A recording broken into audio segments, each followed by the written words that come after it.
Troubleshooting the WorldPay SOAP API requires a methodical approach to identify and resolve issues efficiently. Start by reviewing the API documentation and ensuring you have the latest version of the WorldPay SDK. First, verify your API credentials, including the merchant code, installation ID, and client certificate. Ensure these credentials are correctly formatted and match the ones provided by WorldPay.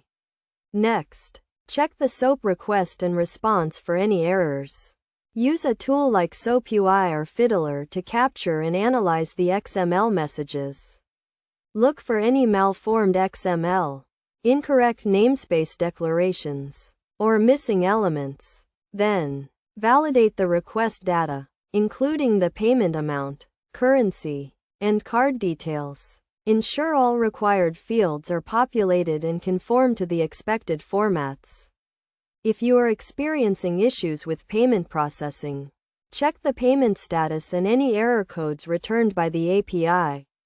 Refer to the WorldPay documentation to understand the meaning of each error code and the recommended actions to resolve them.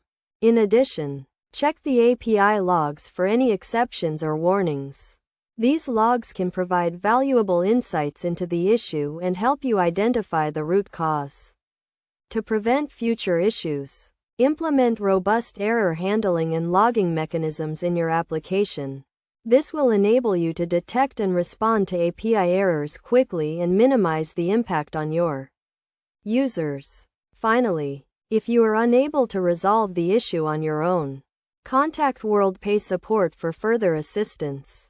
They can provide guidance on troubleshooting and help you resolve complex issues. By following these steps and best practices, you can efficiently troubleshoot issues with the WorldPay SOAP API and ensure seamless payment processing for your users. Remember to always refer to the official WorldPay documentation and API guidelines for the most up-to-date information and troubleshooting tips.